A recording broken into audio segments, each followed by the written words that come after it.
नमस्कार, आदाब, सत श्री अकाल।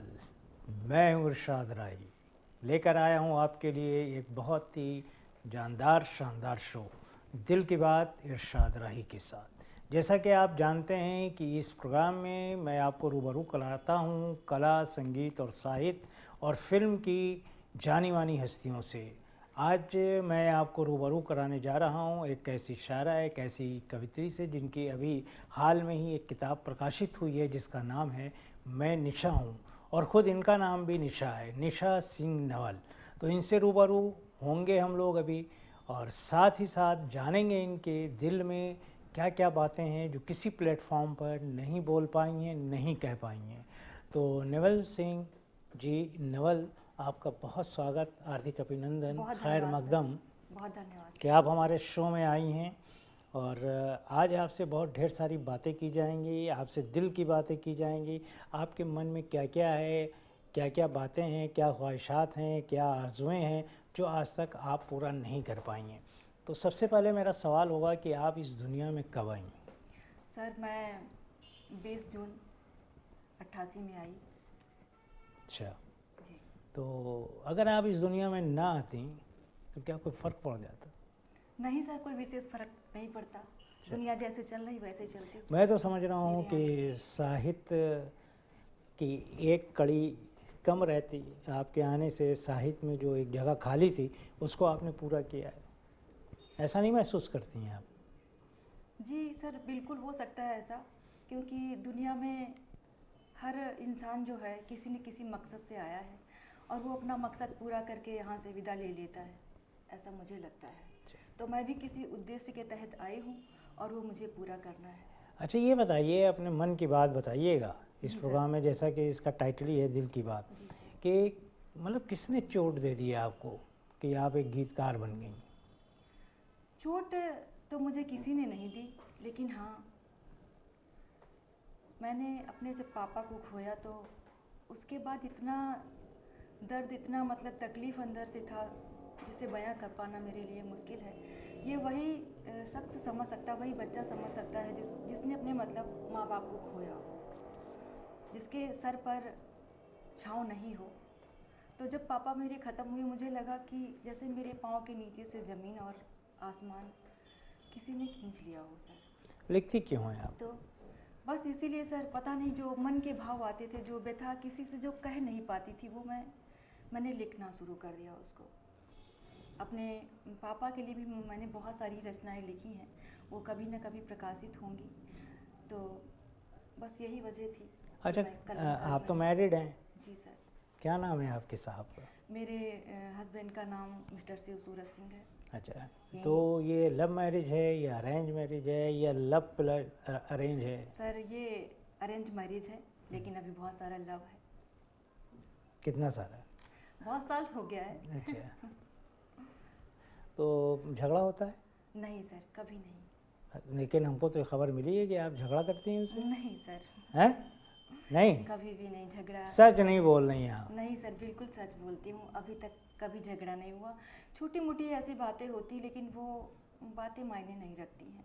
मतलब छोटा मोटा झगड़ा चलता है? झगड़ा ऐसा कोई विशेष झगड़ा अच्छा, नहीं होता है, बस छोटा मोटा, जैसे कि ऐसा कुछ कि हो अच्छा गया, तुम जो है अब रूठना आज डांटना जाना नहीं, थोड़ा। कभी सम्मेलन में न मत जाना, नहीं, ऐसा सर कभी नहीं हुआ। ऐसा कभी नहीं वो हुआ? मुझे कभी भी नहीं रोकते हैं मेरे बढ़ते हुए कदमों के लिए। अच्छा। कि आप, वो हमेशा कहते हैं कि आगे बढ़िए, और सपोर्ट करते हैं पूरा। और चलिए, शायद अगर शिव जी अगर सपोर्ट नहीं करते तो शायद जो मैंने मुकाम आज हासिल किया है, मैं वहाँ तक कभी नहीं पहुँचती। चलिए, बहुत अच्छी बात है।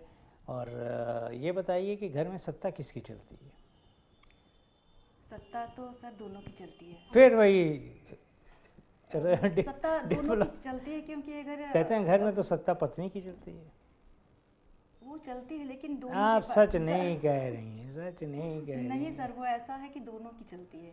दोनों मेरी भी कैसे चलती। चलेगी भाई? सरकार तो एक ही की चलेगी ना। ठीक है सर, वो सरकार चलती है। वो फाइनेंस मिनिस्टर हो सकते हैं, होम मिनिस्टर तो आप ही हैं। हाँ, वो तो मैं हूँ। तो फिर तो होल्ड भी आपका होगा। हाँ, वो तो है सर। अच्छा, घर मैं संभालती हूँ, बाहर वो संभाल लेते हैं। इस तरह से जीवन की गाड़ी जो है आराम से चलती है। आराम से चलती है। अच्छा, पसंदीदा शायर, कवि, कवित्री कौन है? शायर मुझे दुष्यंत कुमार जी बहुत पसंद है। उनकी रचनाएं मुझे बहुत ही कोई ज़्यादा दो प्रभावित- पंक्ति सुना दिए दुष्यंत कुमार की। दुष्यंत कुमार की पंक्ति सर क्या सुनाऊँ अभी? अपनी ही पंक्तियाँ, आज दुष्यंत कुमार की पंक्तियाँ सुनाऊंगी नहीं मैं, आज अपनी ही पंक्तियाँ आप सब तक पहुँचाऊँगी। हाँ, वो सुनूंगा ताकि, मैं, वो भी सुनूंगा। दुष्यंत कुमार की पंक्तियाँ याद नहीं है। हाँ अभी तो याद नहीं है। चलिए, अपनी कोई पंक्ति सुना दीजिए। मैं परिचय की अपनी कुछ पंक्तियाँ पहुँचाती हूँ आप सब तक। इरशाद। मैं निशा हूँ निशा, मैं छलूंगी नहीं, भोर को बिन दिए मैं ढलूंगी नहीं। मैं निशा हूँ निशा, मैं छलूंगी नहीं। और बंद भी एक। बिल्कुल बिल्कुल, इरशाद। तुम न सोचो कि मैं हूँ अंधेरा गहन, सुरमई सांझ में सबके हित में बनी। तुम न सोचो कि मैं हूँ अंधेरा गहन, सुरमई सांझ में सबके हित में बनी। शीत करती धरा पर युगों से हूँ मैं, रागिनी प्रेम सलिला मैं संजीवनी।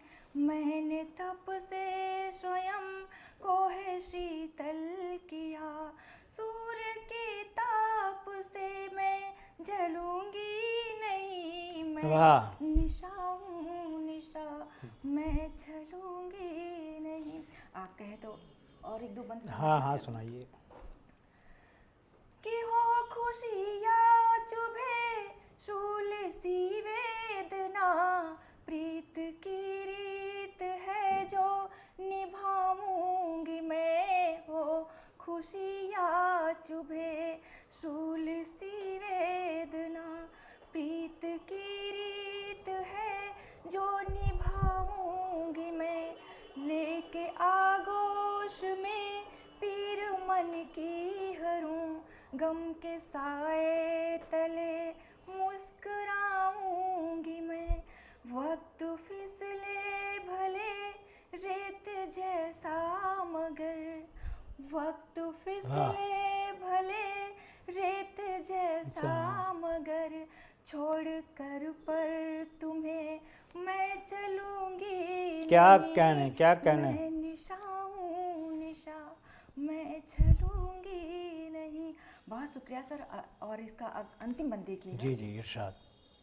कि चांद तारे चमकते गगन देख लो, फिर मेरे साथ तुम सत्य पथ पर चलो। चांद तारे चमकते गगन देख लो, फिर मेरे साथ तुम सत्य पथ पर चलो। चेतना धैर्य साहस मिलेंगे तुम्हें, क्या कहने हैं। बैठ कर प्रेम समता के रथ पर चलो। प्रात के साथ दूंगी नवल जिंदगी, प्रात के साथ दूंगी नवल जिंदगी। ख्याति की चाह में पर गलूंगी क्या नहीं। कहने, क्या कहने। मैं निशा हूँ निशा, मैं छलूंगी नहीं, मैं छलूंगी नहीं। बहुत धन्यवाद सर। बहुत शुक्रिया। धन्यवाद तो आपका था कि इतनी खूबसूरत आपने अपना गीत सुना दिया, और जितने खूबसूरत आपका गीत है उतनी ही खूबसूरत आपकी आवाज़ है। बहुत शुक्रिया सर। तो दूसरा मैं आपसे ये सवाल पूछना चाहूँगा कि आप लिखती क्यों हैं? सर लिखती हूँ, मन में जो भाव आते हैं वो लिख जाते हैं। लिखती क्या हूँ सर? अगर भाव ना आए तो नहीं लिखोगी? सर बिना भाव आए कैसे लिख सकते हैं? भाव तो सबके मन में आते हैं, तो भाव आते सब हैं, लिख बस नहीं वो- पाते हैं। नहीं, भाव आते हैं सर, पता नहीं पर लिख जाता तभी तो है। वाह वाह कहते हैं लोग, वो पर सोचते हैं तो मेरी बात कह दिया। ऐसा तो होता है सर, शायद ये इसी को ईश्वर की कृपा है शायद इसी ये को कि क्रिंश बिहारी नूर नकलवी के नाम से थे। वो कहते हैं मैं अपनी गज़ल सुना के भी तन्हा खड़ा रहा और लोग अपने अपने चाहने वालों में खो गए। क्या तो बात कहते हैं ये तो मैं भी कह सकता हूँ, ऑडियंस से ही तो कहती है ना। जी, भाव तो सबके पास आते हैं, लेकिन आप क्यों लिखती हैं? भूख है, प्यास है, ग़िज़ा है, एक अंदर क्रोध है, गुस्सा है समाज के प्रति। समाज के प्रति सर, समाज में बहुत सारी कुरीतियाँ फैली हुई हैं और आपने देखा होगा मेरी रचनाएं जो हैं कुछ ऐसी ही होती हैं, किसी न किसी बुराई को दूर करने का प्रयास होता है, जिनमें सामाजिक बुराइयां हैं। जैसे कि हमारे देश में तमाम देखिए कि गरीबी फैली हुई है, गरीबी है और जाति धर्मों के जो दंगे लड़ाइयाँ फसाद जो होते रहते हैं वो मुझे परेशान करते हैं, विचलित करते हैं सर ये। और महिलाओं के प्रति जो दुराचार अक्सर होते हैं, आप देखते होंगे अखबारों में खबरें छाई रहती हैं। तो ये सारी कुछ न कुछ बुराइयां हैं जो मुझे लिखने पर विवश करती हैं। मुझे लगता है शायद मैं लिखूं तो शायद समाज में कुछ अच्छा हो सके। अच्छा, कुछ कोई समाज को कोई दिशा मिल सके। कोई पसंदीदा जो आपकी लेखिका हो उनके बारे? पसंदीदा लेखिकाएं सर महादेवी वर्मा ही जैसे हैं। बड़ा मेरे गीत भी बहुत सारे ऐसे हैं जैसे कि उन्होंने लिखे हैं। मैंने भी अभी आप मेरी बुक में पढ़ी होगी आपने, कुछ ऐसा ही है कि मैं जितना हंसती हूँ उतना रोती भी था पुरानी, कुछ उसमें एक गीत ऐसा है। कुछ महादेवी के गीतों से मिलता जुलता आपको नजर आएगा सर।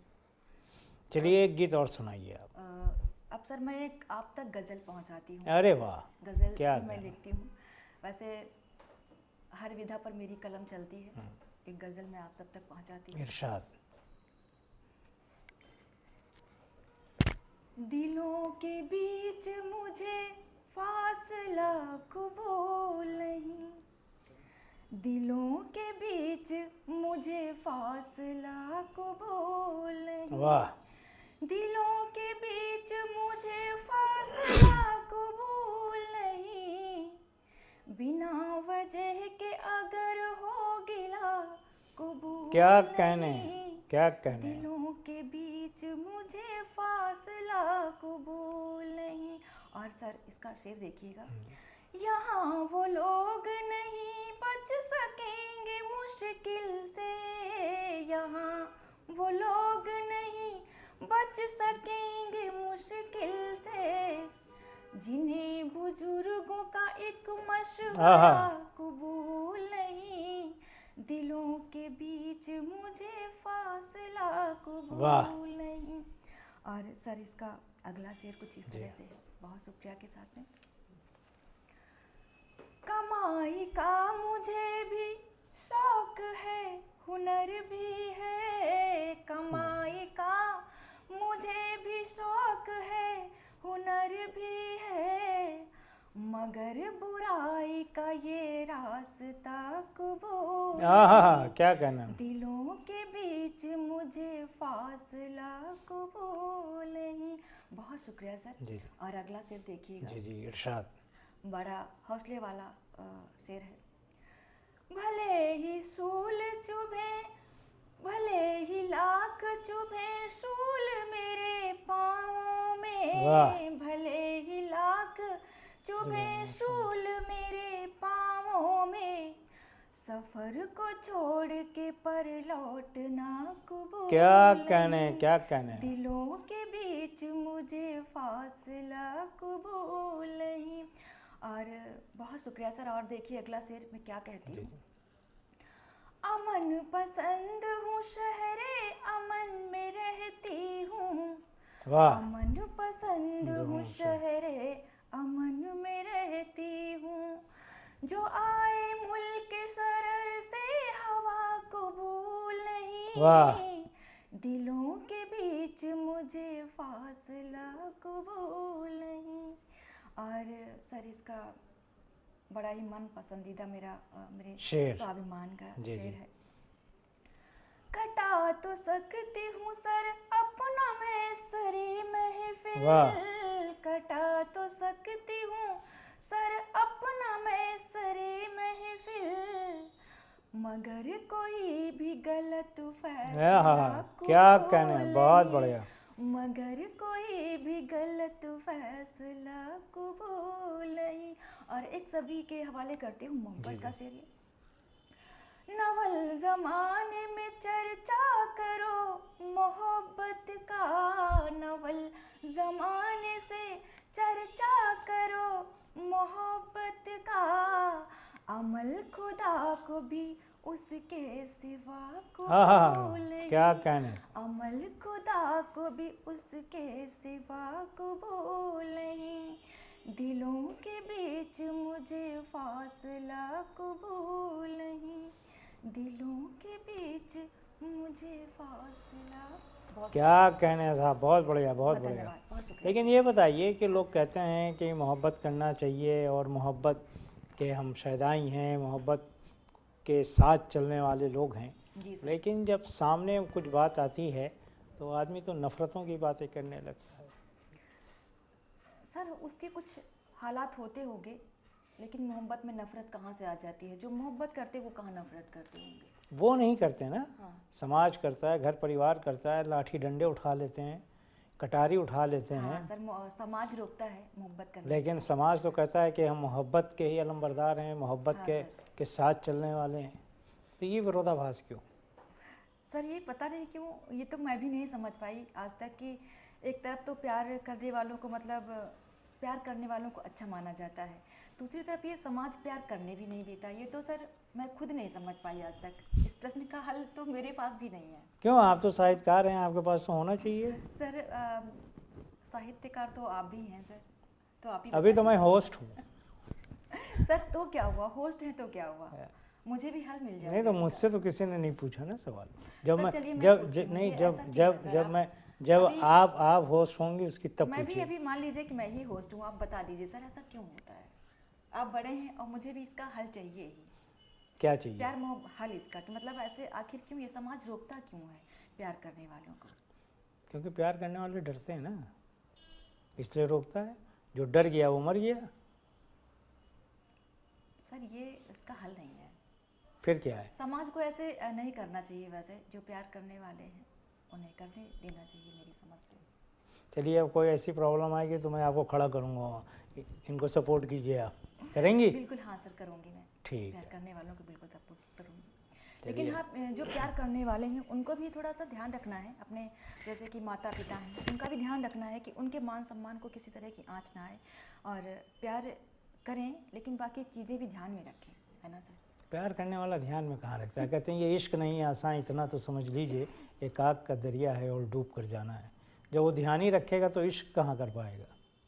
हाँ सर ये भी है, लेकिन फिर भी थोड़ा क्योंकि जो इश्क हमारे, तो जुनून की हद तक क्योंकि पहुँचता सर है। प्यार भी ज़रूरी है, लेकिन हमारे अपनों का, हमारे जो बड़े हैं उनका मान सम्मान उनका भी क्योंकि ध्यान प्यार रखना तो है। आदमी दिल से करता है ना।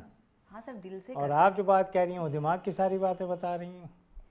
नहीं तो सर, यही तो कश्मकश है दिल और दिमाग के बीच में। सर वो दिमाग की बातें नहीं, वो ठीक है, दिल की बातें भी, प्यार तो खैर आपने किया है अच्छे से, आप समझते होंगे। अच्छा, ये बताइए कि आगे आपका क्या लक्ष्य है? आगे कौन सी किताब आने वाली है समाज के अंदर आपकी? सर मैं और उसका अगला विषय क्या संग्रह होगा? मेरा विषय सर अभी तो सोचा नहीं कि क्या होगा उसका विषय। क्या सर, सामाजिक मुद्दों पर ही मेरे जो भी होते हैं लेखन होते हैं या जो भी मेरा गद्य पद्य होता है वो सभी सामाजिक सरोकार की मैं कवित्री हूँ और कलमकार हूँ। मेरी पहली पुस्तक जो आई थी वो भी हमारे संस्कार और सामाजिक सरोकार थी, और सामाजिक मुद्दे ही उसमें थे, 8-10-12 टॉपिक थे उस समाज के, तो बड़ा लोगों को पसंद आए थे वो।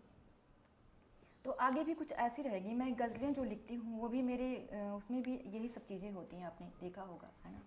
तो आगे भी ऐसी कोशिश रहेगी, जल्द ही मैं अपना गज़ल संग्रह आप सबके बीच लेकर आऊँगी। चलिए, मेरी ढेरों शुभकामनाएं। तो ये थी निशा सिंह नेवल जी, जिन्होंने बहुत ही बेबाकी के साथ अपनी दिल की सारी बातों को रखा और साथ में अपनी गीत और गज़ल को भी रखा। आने वाला कल इनका है। मुझे ऐसा लगता है कि एक दिन ये आकाश में सितारा बन के चमकेंगे। इनमें बहुत सारी प्रतिभाएं हैं और बहुत सारी इनमें इनके अंदर संवेदनशीलता है, और जो लिखने वाला जितना संवेदनशील होगा उसके कलम में उतनी ही धार होगी। तो निशा जी, आपका बहुत बहुत धन्यवाद कि आप हमारे प्रोग्राम में आईं और इस प्रोग्राम को आपने रौनक बख्शी। आपका बहुत धन्यवाद। बहुत धन्यवाद सर। तो दोस्तों, अगले एपिसोड में मिलेंगे किसी और नई हस्ती के साथ। तब तक रखिएगा अपना बहुत ख्याल।